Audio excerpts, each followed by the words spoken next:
Last resume. Sana matanggap na ako. Ano yun, Iha? Ay, hello po. Magandang araw po. Ako nga po pala si Via. Via? Via, ikaw ba yung girlfriend ng anak ko? Alam mo, Iha, ang tagal na kitang gustong makilala at gustong makita. Halika muna, Iha. Pumasok ka muna. Halika na. Tuloy ka. Po? Iha, halika na. Huwag ka nang mahiya. Ano ka ba? Feel at home, ha? Halika na, tuloy ka muna. Ang init-init dyan eh. Sige po. Alam mo, Iha, tuwang-tuwa talaga ako sa'yo. Kasi dahil sa'yo, muli kong nakita yung anak kong umingit eh, tsaka nag-gym. Yun kasi yung madalas niyang ginagawa kapag wala siyang trabaho. Simula kasi mawala yung daddy niya, hindi na niya ginagawa lahat ng yun. At bilang nanay, nalulungkot ako na makita siyang palaging malungkot. Buti na lang talaga at nakilala ka ng anak ko at dumating ka sa buhay niya. Ma'am, siya nga pala, Iha, may ipapatikim ako sa'yo. Teka, ayun, ito Iha, tikman mo to. Alam mo ba, paborito ito ni Kian. O ito, tikman mo, dali.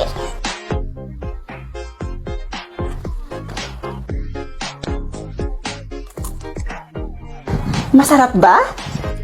Oho, masarap ho. Saan ho gawa ito? Gawa yan sa almonds. Paborito yan ni Kian. Mahilig din po ako sa almonds. O siya, sige, halika muna. Pumunta tayo sa kwarto ni Kian. Ipapakita ko sa'yo. Halika. Halika, bilis! Ito yung kwarto ng anak kong si Kian. Every night ko siyang sinisilip dito sa kwarto niya. At palagi kong nakikitang ngumingiti yun habang kausap kagabi-gabi. At alam mo ba, valedictorian din si Kian nung gumraduate siya ng high school. Ay nako, ang talinong bata. Nga pala, Iha, nag-kiss na ba kayo ng anak ko? Po? Ay, ano ba naman ako? Ba't ko pa kasi tinatanong yung alam ko naman yung sagot, di ba? Normal lang yun, Iha. Ano ka ba? Sabi ko nga sa kanya, gusto ko nang magkaapo eh. Speaking, alam mo ba, sobrang cute ni Kian nung bata. Halika, ipapakita ko sa'yo yung photo album namin. Halika, dali. Ito siya, Iha. Tignan mo. Ito. Ayan siya, oh. Diba? Ang cute na talaga nung bata siya. Alam mo talaga dati, Iha, akala ko bakla talaga yung anak mo si Kian. Kasi tingnan mo naman dito, oh. Palaging manika yung hawak niya dito sa picture. At buti na lang, sinabi niyang nagkaroon siya ng girlfriend at Via ang pangalan. 3 years ago na yon. O imagine, 3 years ka na niyang hindi pinapakilala sa akin. At ngayon, tingnan mo, nakakausap na kita at nakilala na kita. Ang sama ni Oy. Kiakatay ba? Ma'am, nandito lang po talaga ako para sa... Kasi gusto ko nang magkaapo.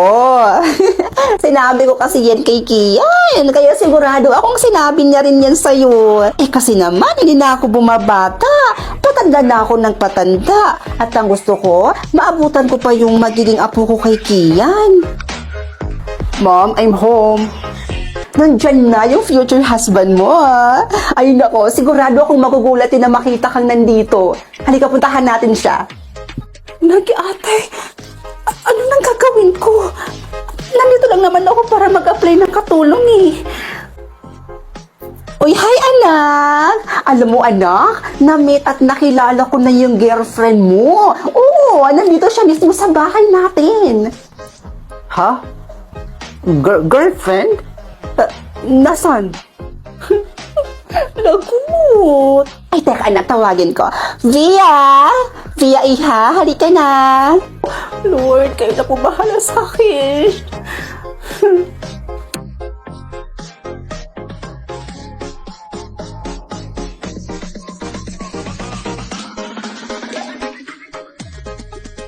Hehe.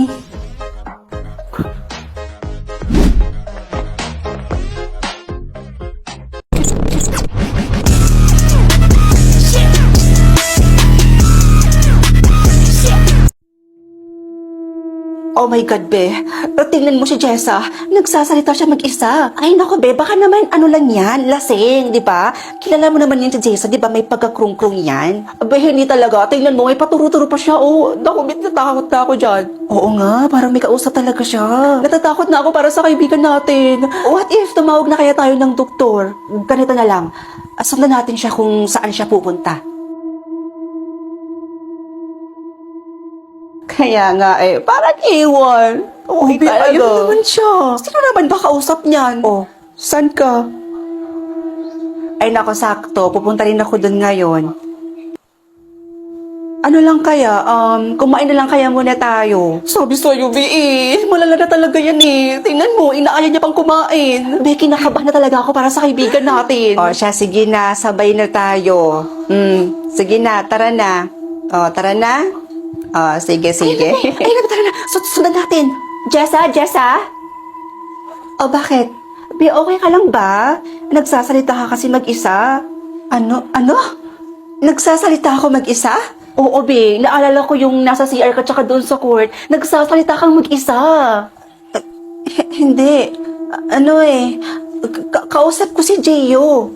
Yung bago kong kaibigan, hindi totoo si Gio. Wala ka talagang kausap. Lahat ng yan, imahinasyon mo lang. Trust me, hindi totoo si Gio at wala ka talagang kausap. Anong walang kausap? Kausap ko siya dito mga be. Ayan o. Ay, naka-earpads kasi ako. Ayan, kausap ko siya dito at dito be. Nakilala ko siya sa OFO. Alam niyo sa OFO, marami kayong makikilala doon. Maraming cute, gwapo. Ay, sorry, be. Naka-earpads ka pala. Sorry. Sinusundan niyo ko? Grabe, napaka-judgmental niyo, Palibhasa, wala kayong mga kaibigan kung mag-off na lang kaya kayo, makakilala pa kayo ng maraming kaibigan doon. Hindi yung buhay ko pa yung pakikialaman niyo. Lo, ikaw kasi kasalanan mo to. Hay mga mima ko, sensitive ba yung skin mo katulad ko? At naghahanap ka ng babagay sa skin mo na lotion? Ay naku mima ko, sinasabi ko sa inyo, i-try nyo na tong Ishin Body Lotion na ginagamit ko everyday. Dahil itong lotion na to mga mima ko ay bagay na bagay sa skin nating mga sensitive skin. So bakit nga ba siya naging pwede sa mga sensitive skin mga mima ko? Ay nako, dahil lang naman sa mga ingredients niyang rosehip oil at alpha-arbutin na tumutulong mapaglowing at mapahealthy ang ating skin mima ko. At di lang yun mima ko dahil SPF 30 din ng Ishin Body Lotion mima. So pwede nyo rin siyang gawing sunscreen o diba? Pwede na siyang gawing lotion sa ating katawan at the same time pwede pa siyang maging sunscreen mima. Diba? Sobrang bongga ng lotion na to. Kaya kung ikaw ay sensitive skin din naman nakatulad ko, kunin mo na to, Mima. Mag-try ka na nito. Nilagay ko na to dito sa aking yellow basket para makapag-check out ka na. Go na, Mima ko. Huwag mo na tong sayangin. Hi, Mima ko. Katulad ba kita na coffee lover din? Ay, naku. Kung oo, huwag ka munang mag-scroll. Mima, alam mo ba na may coffee ako na maire-recommend sa'yo na at the same time, magiging healthy ka pa dito? Ito yon, ang Good Drip Coffee. Dati, kahit ano na yung kinakapi ko mga mima ko, like kung ano yung makita ko sa tindahan, kung ano yung matripan kong kapihin, yun na yun. Pero nang dumating na sa buhay ko, itong coffee na Good Drip, ay naku mima, hindi na ako naghanap pa ng iba. Ang cute pa ng lagayan niya mga mima, no? Tingnan nyo yan. Ito, Ang cute niya.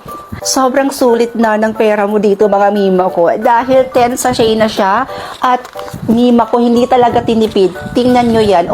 Ang kapal, diba? Ang dami ng laman. 10 sachet na to mga mima ko. Tapos macchiato pa yung kanyang flavor. Naku, mag-frito ko talaga yon. At isa sa mga nagustuhan ko dito, meron siyang powered by glutathione like collagen, hyaluronic acid, and more to glowing your skin mima ko. Kaya kung ako sa'yo, habang nakikita mo pa yung yellow basket ko dyan, ibig sabihin, may stock pa. Alam nyo kasi, mabilis lang kasi maubos to Click mo na tong yellow basket ko at mag-check out ka na. Go! In 3, 2, 1, Bogs! Ang ganda!